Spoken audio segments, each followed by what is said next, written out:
नमस्कार, मनी गुरु की इस खास पेशकश में आप सभी का स्वागत है। मैं हूं स्वाति रायना। एफडी के मुकाबले म्यूचुअल फंड में निवेश लोगों को खासा लुभा रहा है और ये बात पता चली है हाल ही में किए गए एक सर्वे में। पर आंकड़ों में ये भी बात सामने आई कि भारतीय अभी भी सेविंग खाते में ही पैसे रखना सबसे सुरक्षित मानते हैं। तो साथ ही इमरजेंसी, बच्चों की पढ़ाई जैसे लक्ष्य हमारे टॉप लक्ष्यों में शामिल हैं। इसी पर करने वाले हैं खास चर्चा। हमारे साथ दो खास एक्सपर्ट्स हैं, उनसे बातचीत का सिलसिला शुरू करते हैं। अमित कुकरेजा हैं, फाउंडर हैं amitkukareja.com, और साथ ही हमारे साथ है जितेंद्र सोलंकी, सभी रजिस्टर्ड इन्वेस्टमेंट एडवाइजर। बहुत स्वागत करते हैं आपका अमित और जितेंद्र हमारे साथ आज के इस खास कार्यक्रम में शामिल होने के लिए। दिलचस्प हमेशा रहता है निवेश से जुड़े आंकड़ों को देखना, समझना और इन्वेस्टमेंट ट्रेंड को जानना कि आखिरकार पैसे जो इन्वेस्ट हो रहे हैं या बच रहे हैं वो कहां पर जा रहे हैं। हम जिन आंकड़ों की बात कर रहे हैं उसको थोड़ा सा समझने की कोशिश करते हैं। एक तस्वीर भर ये पेश करते हैं, लेकिन एक ब्रॉडर पिक्चर, लार्जर पिक्चर जो है वो आप जैसे एक्सपर्ट्स के जरिए हमें ज्यादा अच्छे से समझने और देखने को मिलेगी। जो एम्फी के भी आंकड़े कहते हैं उससे भी साफ हो जाता है कि म्यूचुअल फंड में स्वाभाविक तौर पर लोगों का जो निवेश का जो रुझान है वो बढ़ा है और एसआईपी के आंकड़े इसके बड़े गवाह हैं।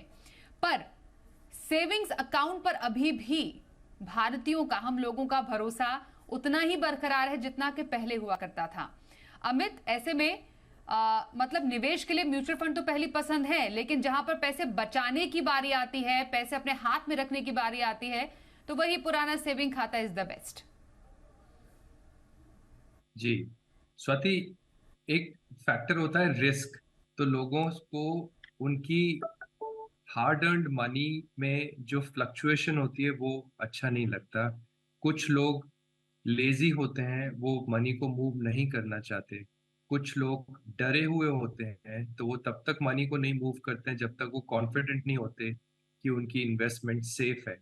और कुछ लोगों की जरूरतें होती है जो एक दो महीने में उस पैसे को आउटफ्लो बना के निकाल देती है। इस वजह से लोगों के मल्टीपल फैक्टर्स की वजह से वो सेविंग्स अकाउंट ही प्रेफर करते हैं और उसमें वो पैसा छोड़ देते हैं, और उसके बाद वो कभी भूल जाते हैं, कभी वो जानबूझ के इन्वेस्ट नहीं करते, या कभी वो सलाह मशवरा करने में ही इतना टाइम लगा देते हैं कि वो इन्वेस्टमेंट जल्दी से शुरू नहीं हो पाती। इसीलिए सेविंग्स अकाउंट एक फेवरेट हॉटस्पॉट होता है लोगों का सेविंग्स रखने का। और इसके बहुत सारे एस्पेक्ट्स और बहुत सारी बेनिफिट्स भी होते हैं। आई थिंक इंडिविजुअल को एक डेलिकेट बैलेंस बनाना है कि कहाँ पे पैसे को तुरंत वहां से निकाल के इन्वेस्ट कर देना है, या किसी पर्पस के लिए ईयरमार्क कर देना है, या उस पैसे को वहीं छोड़ना है। और अगर उसको वहीं छोड़ना है तो इन्फ्लेशन उस पैसे को कहीं खा तो नहीं रहा है, तो सेविंग्स अकाउंट का रेट ऑफ इंटरेस्ट और इन्फ्लेशन का कंपैरिजन करते रहना चाहिए। बिल्कुल सही बोला आपने, क्योंकि जो बात सबसे ज्यादा समझ में आती है वो यही है कि पैसे आप वहां पर रखें, लंबे टाइम का पैसा वहां पर रखें जहां पर आपको महंगाई दर से ज्यादा कम से कम कुछ रिटर्न तो मिल रहा है उस पैसे पर। अब बचत खाते में आपको 4% या 4.5% तक की किन्हीं किन्हीं बैंक में मिल जाता होगा, लेकिन आपका पैसा इतना हार्ड अर्न मनी वहीं पर पड़ा हुआ है तो आपको कुछ मिल ही नहीं रहा है उसमें ब्याज। उसके बदले अगर आप कहीं और पैसे रखेंगे जहां पर महंगाई दर से ज्यादा आपको रिटर्न मिले तो कम से कम पैसे से पैसा बना आप सकते हैं।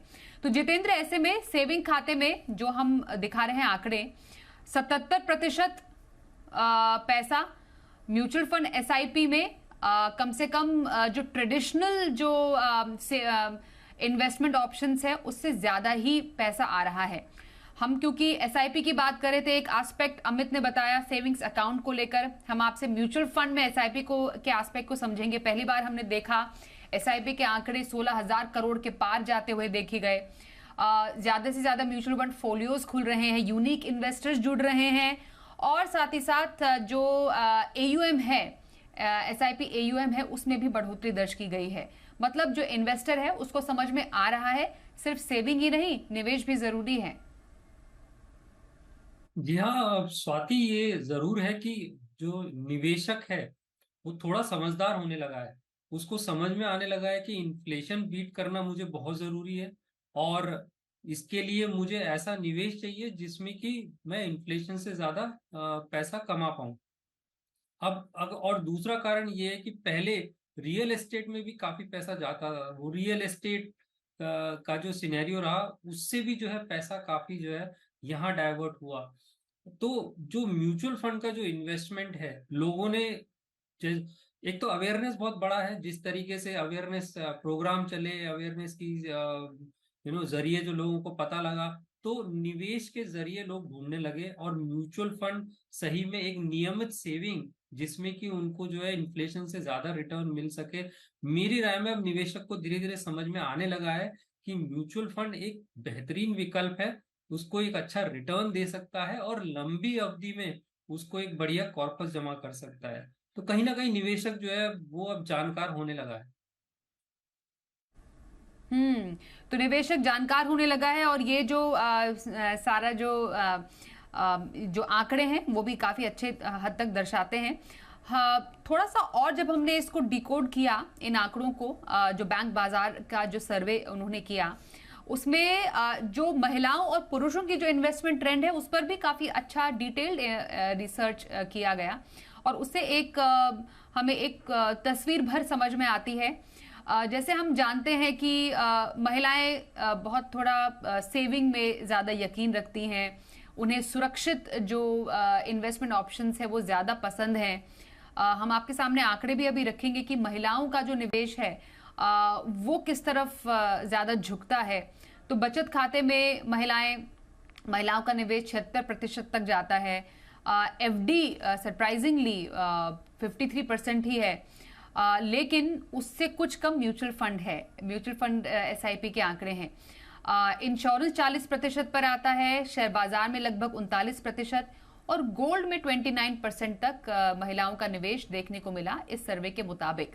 मतलब यहाँ पर भी क्लियर कट बचत ज्यादा, पर हाँ जब निवेश की बात आती है तो एफडी और उसके बाद म्यूचुअल फंड एसआईपी महिलाओं के लिए फेवर्ड इन्वेस्टमेंट ऑप्शंस हैं। अमित जी देखिए स्वाति, एक चीज चाहता हूं कि म्यूचुअल फंड्स, जैसे जितेंद्र बोल रहे थे कि म्यूचुअल फंड्स की अवेयरनेस, जानकारी काफी बढ़ चुकी है, तो लोग एसआईपी के थ्रू अच्छा इन्वेस्ट कर रहे हैं।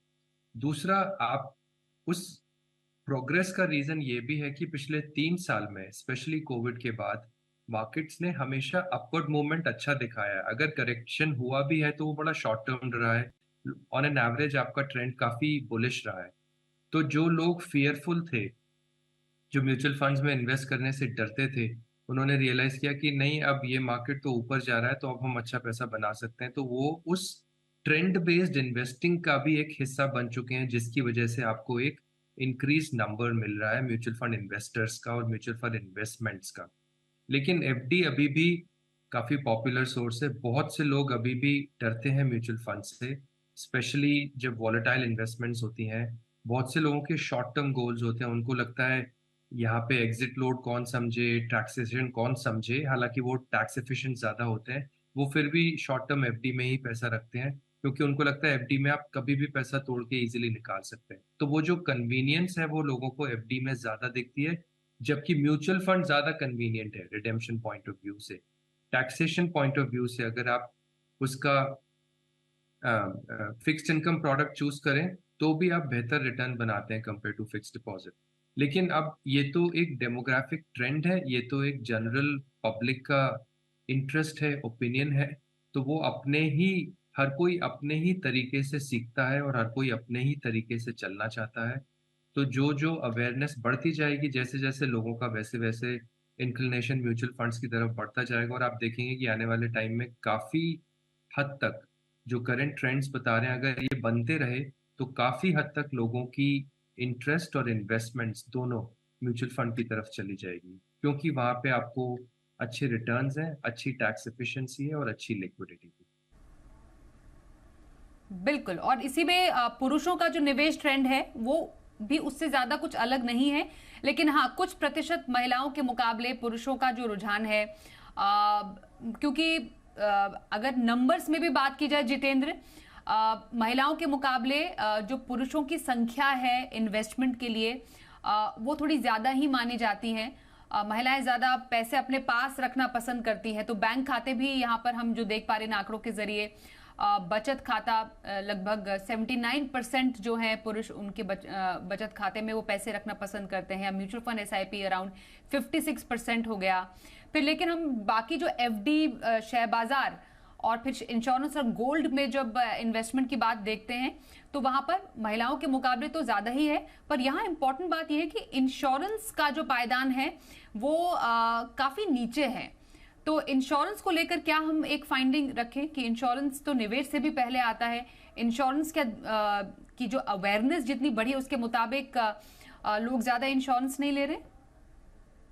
देखिए, इंश्योरेंस का अवेयरनेस जरूर बढ़ा है, पर मुझे अभी भी लगता है कि जो पेनिट्रेशन हमें मिलना चाहिए था वो अभी भी कम है। टर्म इंश्योरेंस जरूर जो है जानकारी में ऊपर आया है, लोग टर्म इंश्योरेंस की तरफ अवेयर हुए हैं। बट अगर हम इसको life insurance not as an investment और हम प्योर लाइफ इंश्योरेंस की अगर हम देख रहे हैं तो उसमें बढ़ोतरी जरूर हुई है, बट शायद आंकड़ों में वो भी उतना फिट नहीं बैठता, अभी भी वो नीचे आता है। जैसा मैंने कहा कि पेनिट्रेशन अभी उतना नहीं हुआ है, अभी भी उस लेवल पे नहीं पहुंचे कि हम उसको ऊपर की तरफ देखें। हाँ, निवेश के अगर जरिए से मैं बात करूं लाइफ इंश्योरेंस का, तो जैसे जैसे जानकारी बढ़ी है वैसे वैसे जो पैसा लाइफ इंश्योरेंस में आता था वो निवेश के लिहाज से म्यूचुअल फंड में आना शुरू हुआ है। तो अगर निवेश की बात करते हैं तो लाइफ इंश्योरेंस जरूर कम हुआ है फ्रॉम एन इन्वेस्टमेंट पर्सपेक्टिव, और अगर हम प्योर लाइफ इंश्योरेंस की बात करते हैं तो बढ़ोतरी जरूर हुई है, बट पेनिट्रेशन अभी भी बहुत कम है जब लाइफ इंश्योरेंस अगर केवल जीवन बीमा के लिए लिया जाए तो। बिल्कुल।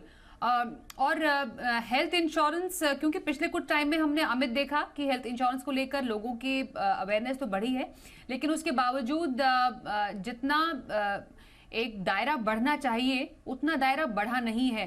तो हेल्थ इंश्योरेंस बड़े शहरों में भी और छोटे शहरों में भी क्या एक स्टडी समझ में आती है कि लाइफ इंश्योरेंस के अलावा हेल्थ इंश्योरेंस में कितना अवेयरनेस बढ़ी है?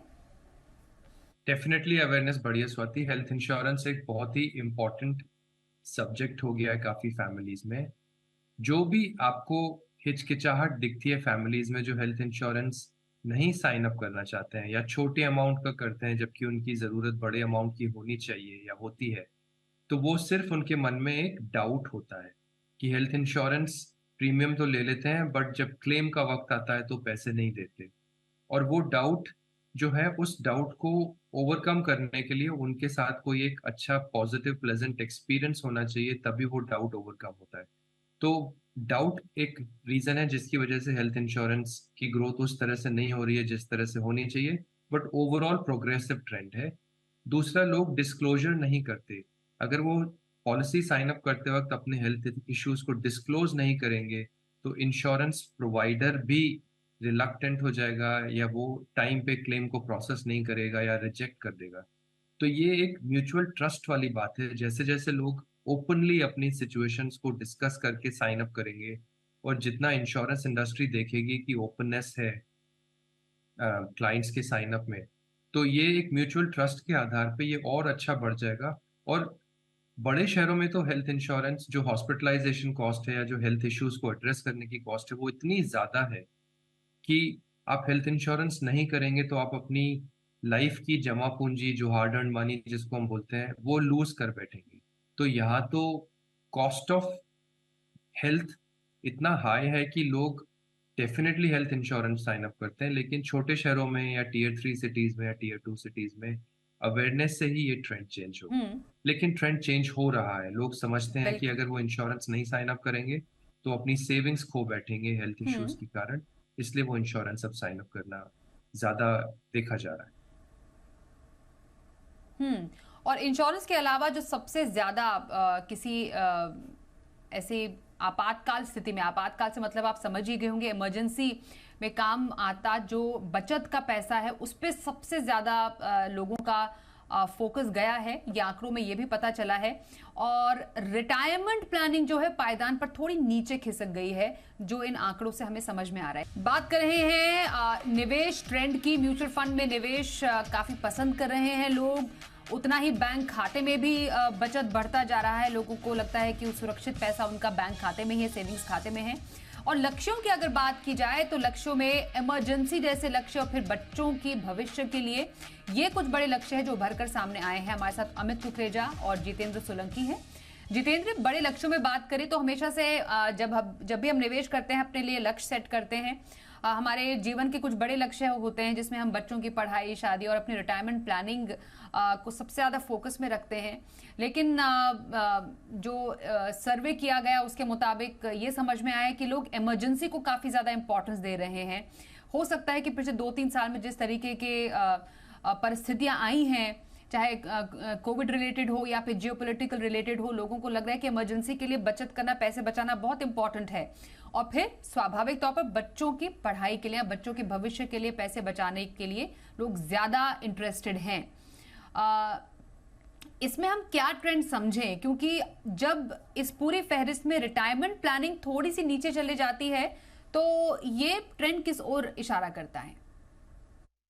देखिए स्वाति, जो लक्ष्य होते हैं, जितने भी लक्ष्य हैं, अब बच्चों की एजुकेशन हम कंपेयर करते हैं तो एक बड़ा सा जो डिफरेंस है वो ये कि बच्चों की जो एजुकेशन की प्लानिंग है या मैरिज की प्लानिंग है, उसका एक फिक्स टाइम है।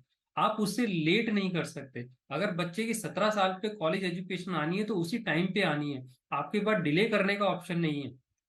वहीं अगर हम रिटायरमेंट प्लानिंग को लेते हैं तो आपके पास ऑप्शन है कि आप उसको डिले कर सकते हैं। और यही कारण है, जब एक चुनने की बात आती है कि बच्चों की एजुकेशन के लिए सेविंग किया जाए या रिटायरमेंट प्लानिंग के लिए सेविंग किया जाए, तो बच्चों की एजुकेशन, मैरिज प्लानिंग वो जो है प्रायोरिटी पे पहले आती है, रिटायरमेंट प्लानिंग पीछे चली जाती है। क्योंकि कहीं ना कहीं मन में भी यही होता है कि बच्चों की एजुकेशन इस टाइम पे आनी है तो उसके लिए पहले बचत करना जरूरी है।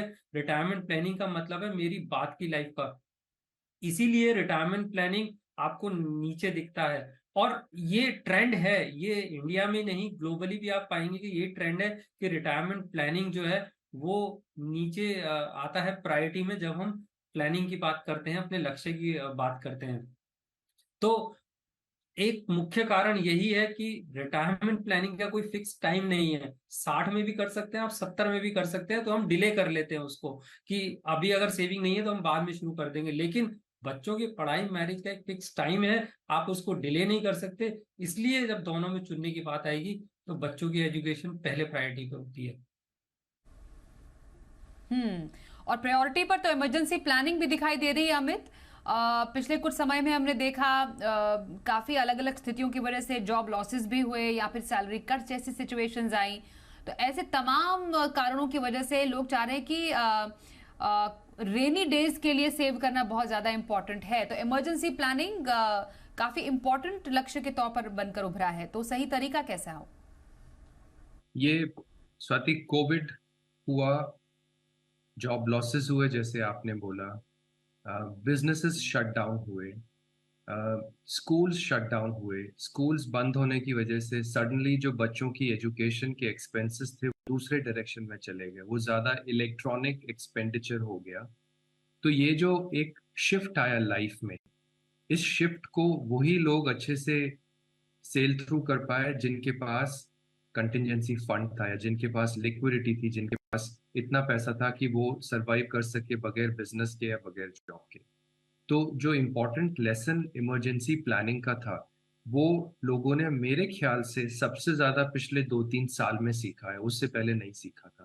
क्योंकि ये जो एक इवेंट हुआ, इसने आपके लाइफ के सारे एस्पेक्ट्स को हिला दिया था, सारे सिचुएशंस को आपको मजबूर कर दिया था कि हर चीज को इवेल्युएट करो और देखो कि क्या आपके पास पैसा है जो आपके लिए सहूलियत बना रहा है, जो आपकी सिचुएशन को इजी कर रहा है, जो आपके एक्सपेंसेस को आसानी से फुलफिल कर रहा है। तो ये जो लर्निंग है, इस लर्निंग की वजह से इमरजेंसीज प्लानिंग सबसे पहला गोल बना है लोगों के इस रिसर्च रिपोर्ट में। एंड ऑब्वियसली किसी को अगर कोई अर्ली एज में है, कोई यंग एज में है या करियर बिगनर है, उसको आगे गाड़ी खरीदनी है या उसको घर खरीदना है या उसको शादी करनी है, तो ये सब एक शॉर्ट टर्म गोल का एक्सपेंसेस है जो लोग रिस्क लेना नहीं चाहते जिस पैसे से। सो आई थिंक ये जो एक ट्रेंड है, ये एक अच्छा ट्रेंड निकला। हालांकि इसका जो ट्रिगर था वो एक अच्छा ट्रिगर नहीं था, लेकिन मैंने देखा लाइफ में आप इम्पोर्टेंट लेसन चोट खा के ही सीखते हैं। तो ये कोविड से जो इम्पैक्ट हुआ, उससे जो लोगों ने लेसन लर्न किया और उसमें इमरजेंसी प्लानिंग को नंबर 1 बनाया अपने पैसे को चैनलाइज करने के लिए, ये एक बहुत ही महत्वपूर्ण लेसन है। और ये फाइनेंशियल प्लानिंग के जो टेनेट्स होते हैं, जो इम्पोर्टेंट प्रिंसिपल्स होते हैं, उसमें ये सबसे पहला रोल प्ले करता है कि क्या आपके पास इमरजेंसी और कंटिजेंसी फंड है, ताकि आप अपने जीवन में आगे स्मूथली बढ़ सकें किसी उतार चढ़ाव के दौरान। तो यही मेरी एनालिसिस है और ये एक अच्छा ट्रेंड है मेरे हिसाब से। बिल्कुल। तो इमरजेंसी फोकस में रहना, इमरजेंसी प्लानिंग, ये अच्छा एनालिसिस है, पर रिटायरमेंट पर भी फोकस होना बेहद ज़रूरी है, क्योंकि जिस फोकस की हम बात कर रहे हैं, जो आंकड़े ही बता रहे हैं सर्वे के कि लगभग 43% पुरुषों ने अब तक रिटायरमेंट प्लानिंग नहीं की, महिलाओं में यही आंकड़ा 45% है, और पिछले साल के मुकाबले रिटायरमेंट बचत में 7% की कमी आई है। जितेंद्र, तो रिटायरमेंट प्लानिंग कम उम्र में ही एक नए निवेशक के लिए, ये जैसा आपने कहा कि लोग समझते हैं कि पहले बच्चों के भविष्य के लिए पैसे बचाने या निवेश करने जरूरी हैं, अपने रिटायरमेंट तो देख लेंगे, लेकिन ये देख लेने वाला और चलते रहने वाला, चल जाएगा वाला एटीट्यूड शायद सही नहीं है, और आप बेहतर ढंग से बता पाएंगे क्यों रिटायरमेंट प्लानिंग जरूरी है। देखिए, रिटायरमेंट प्लानिंग बहुत जरूरी हो चुका है। उसका एक कारण ये है कि आपकी लॉन्गिविटी बढ़ती जा रही है। हम आमतौर पे सोचते हैं कि मैं शायद 75 तक जीऊंगा, 80 तक जीऊंगा, लेकिन अगर लॉन्गिविटी बढ़ती है और आप 90 साल तक जीते हैं और सोचते हैं कि 60 साल पे मैं रिटायर हो जाऊंगा, तो आप 30 साल एक ऐसा जीवन व्यतीत करना चाहते हैं जिसमें कि आपने जो जमा पूंजी रखी है, आप उसी से वो पीरियड निकालना चाहते हैं। आप उस वक्त काम नहीं करना चाहते। अब अगर मुझे 30 साल इन्फ्लेशन को देखते हुए निकालने हैं, तो कहीं ना कहीं एक बड़े कॉर्पस की जरूरत पड़ेगी। अब बड़े कॉर्पस को इकट्ठा करने के लिए हम सभी जानते हैं कि कोई चमत्कार नहीं होगा, मुझे धीरे धीरे जो है जमा पूंजी करके वो कॉर्पस इकट्ठा करना होगा, और कम कंट्रीब्यूशन के साथ ज्यादा आप कमा सके, उसका एक ही जरिया है कि अर्ली लाइफ प्लानिंग या अर्ली लाइफ कंट्रीब्यूशन स्टार्ट हो। मेरा मानना है कि जब आप जॉब शुरू करते हैं, कोई भी जॉब शुरू करते हैं, अगर आप 1500 रुपए भी पर मंथ अगर उस टाइम शुरू कर दें रिटायरमेंट प्लानिंग के लिए, तो आपके पास 30-35 साल का वक्त होता है। आप उस 1500 कंट्रीब्यूशन से इतना जमा कर सकते हैं कि जो शायद आप अगर 40 साल पे शुरू करेंगे और आपको 25,000 मंथली कंट्रीब्यूट करना पड़ेगा, उसके बदले आप 2000 पर मंथ अगर जॉब शुरू होते ही शुरू कर देंगे, तो आप रिटायरमेंट के लिए एक अच्छा कॉर्पस जमा कर देंगे। लेकिन रिटायरमेंट प्लानिंग बहुत इंपॉर्टेंट एलिमेंट है आपकी लाइफ का, क्योंकि आप एक ऐसा पीरियड की तरफ आप प्लान करना चाह रहे हैं जिसमें आप काम नहीं करना चाहते मजबूरन, और लॉन्गिविटी बढ़ रही है। 20 साल की बजाय आपको 30 साल जिंदा रहना पड़ेगा, और उसमें आपके मेडिकल एक्सपेंसेस हो सकते हैं, दूसरे एक्सपेंसेस हो सकते हैं, खर्चे आपके कम नहीं होने वाले। तो ऐसे पीरियड के लिए बड़ा कॉर्पस जमा करने के लिए अगर मुझे कंपाउंडिंग इफेक्ट के साथ कंट्रीब्यूशन करना है, तो अर्ली प्लानिंग ही उसका एक जरिया है, दूसरा कोई जरिया नहीं है। तो अर्ली प्लानिंग रिटायरमेंट के लिए बेहद जरूरी है। बाकी निवेश का ट्रेंड काफी हेल्दी ही हमें नजर में आता है। चाहे हम एम्फी के आंकड़ों का भी जिक्र करें, तो लोग जो निवेशक है खासतौर पर जागरूक बने हैं अपने पैसों के प्रति, पर बस प्रायोरिटीज सेट करने की जरूरत है और भी ज्यादा आने वाले समय में। और हमारे साथ बातचीत करने के लिए अमित और जितेंद्र, आप दोनों का बहुत धन्यवाद हम करेंगे।